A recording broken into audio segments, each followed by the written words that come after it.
We're here with Hannah Mullarky, the VP Engagements Officer of Southampton Solent Union, and we're here to discuss her campaigns against lad culture. Now, Hannah, we'll kind of explain a bit about lad culture for those who don't know. Okay, I actually don't like the term lad culture, but it's like a nationally coined phrase, so we use that anyway just so that people can have some continuity when different unions are doing the same sort of campaign.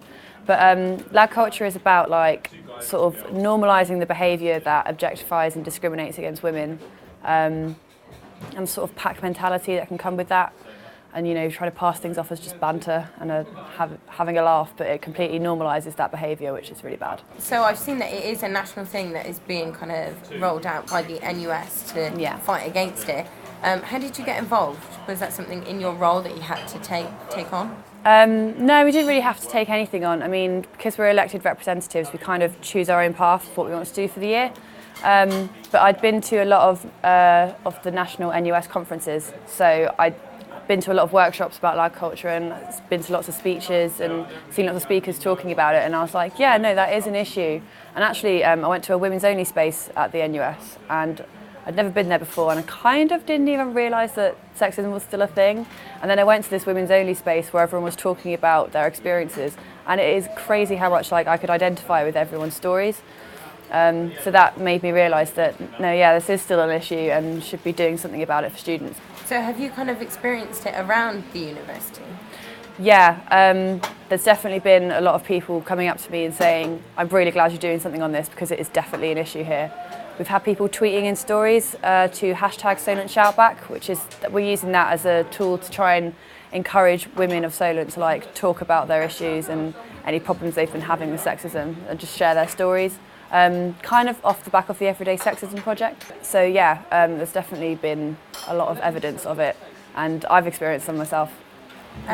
Would you care to go into anything that you've kind of experienced? Yeah, actually one of the big things was, and this was kind of one of the things that made me realise how bad normalising this behaviour and what it can lead to, is because I was just walking home from a night out and this guy kind of followed me, and then he ended up putting his hand up my dress and pulling my pants to the side and everything, and I just turned around and shouted at him, and he literally, you could just tell by the look on his face that he just found it hilarious. It wasn't like he was trying to be vicious or anything like that, he just thought it was a joke. So that's what normalising objectification of women can lead to, is just people thinking that, oh, it's really funny to do this, when there's actually sexual assault. I mean, that must have been a pretty tough thing to go through. Yeah, it was pretty scary at the time, but it's okay now. I'm all right with it, and I mean, I just don't want things like that to happen to other people, which is one of the reasons I started this campaign. And have you had a good response from the university? Yeah, loads of the vice-chancellors of the university, they absolutely love it. It was on BBC Radio Solent, and there's been a lot of interest from different areas of the university. I've been thanked by students for doing it, which is really nice, because you do get some students that kind of don't really see why I'm doing it and feel like I'm trying to take something away from men, which I'm not. I'm just trying to make a safe space for women to just exist in. But I've also got a college came and asked me to speak about it at one of their equality and diversity conferences. That was actually yesterday that they came and asked me about that, so there's definitely been a lot of interest in it. It is going to be a difficult thing to change because it's really ingrained in society. It's not really like you can blame anyone that's involved in it either, because it's things like the rise of Lad Bible and sites like that. That's all just normalising it, because 16-year-old kids are seeing that at school. Well, I'm optimistically saying 16, it's probably a lot younger than that. Looking at those sites all the time and thinking, oh yeah, this is hilarious. I used to read the Lad Bible all the time and think there was nothing wrong with it, but now when I look at it, I'm like, it's actually really bad, and it's so normalised that, yeah, that's the issue with it.